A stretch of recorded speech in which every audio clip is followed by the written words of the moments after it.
malgré les contraintes, les difficultés liées à la conjoncture sociopolitique,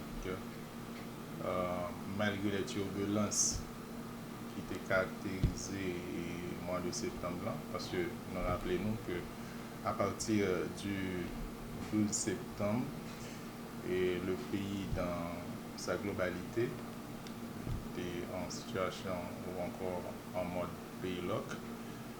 Les turbulences n'ont pas son effet sur le fonctionnement de l'administration fiscale. Mais malgré ça, malgré ces contraintes, l'administration fiscale était arrivée boucler l'exercice 2021-2022 avec une performance très positive en termes de recettes collectées.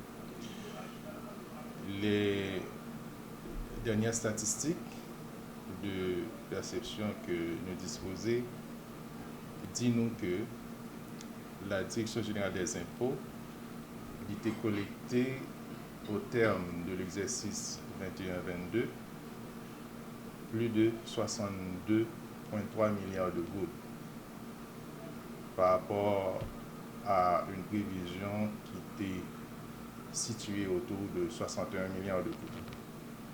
Donc, on a eu un écart positif, malgré l'exercice, on pourrait dire, ça a été un atterrissage forcé, puisque à partir du 12 septembre, il y a des turbulences sociopolitiques qui pas te permettent, ou encore qui t'ont empêché l'administration de terminer au 30 septembre, comme à l'accoutumée, exercice fiscal. Malgré ça, comme on l'a dit plus haut, nous engrangé plus d'1 milliard de gouttes par rapport aux prévisions établies qui étaient situées autour de 61 milliards de gouttes. À partir du 12 septembre, il y a été en mode là.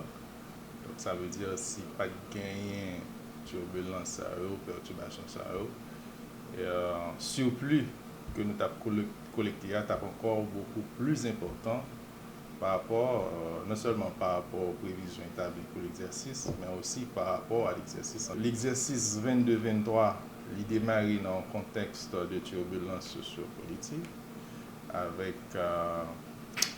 des indicateurs macroéconomiques plutôt en rouge.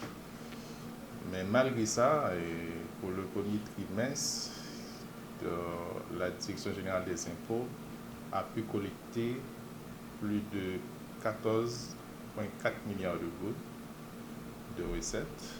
Dans le cadre d'un nouveau budget qui est à peine publié pour l'exercice fiscal 2022-2023, et en termes d'objectifs de collecte, la Direction générale des impôts aura collecté quelques 75 milliards de gouttes pour le dit exercice.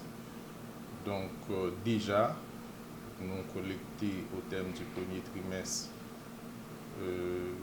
plus de 14 milliards de gouttes. Okay. Et bon, certainement, n'était-ce les effets de la conjoncture qui créent des challenges, des défis pour l'administration fiscale. Nous avons collecté encore beaucoup plus. Okay? Mais malgré ça, nous sommes capables de dire que la performance est très bonne, la performance de la collecte est très bonne. Donc la direction générale, comme d'habitude, entend mettre en œuvre toute une panoplie de mesures, non seulement pour soutenir et sécuriser le niveau de perception pour l'exercice 2022-2023, mais aussi pour atteindre et voir dépasser l'objectif de collecte assigné pour cet exercice. En ce qui concerne les plaques d'immatriculation, on a rappelé à tous les contribuables, et en particulier les chauffeurs et propriétaires de véhicules qui peuvent régulariser la situation par rapport aux exigences de la législation fiscale, qui fait obligation entre le 1er octobre et le 31 décembre pour que vous acquittez la taxe d'immatriculation des véhicules, eh bien, la Direction générale des impôts a invité dans le plus bref délai pour que vous présentez dans n'importe quel bureau de la DGI pour soumettre demande de plaque d'immatriculation pour véhicules. Et l'administration est trop heureuse pour que les donner suite favorable à la demande ça. Parce que nous notons que, alors on a rappelé que depuis l'exercice antérieur, nous avons un stock de plaques d'immatriculation pour les véhicules qui étaient autour de 700 000 paires de plaques et pour les motos 500 000 paires. Maintenant, à date, nous avons déjà et globalement plus de 180 000 plaques qui distribuées déjà, soit ça qui représentait à peu près 25% du stock de plaques qui était disponible pour les véhicules. Et pour les motocyclettes, nous avons distribué déjà plus de 35 500 paires de plaques.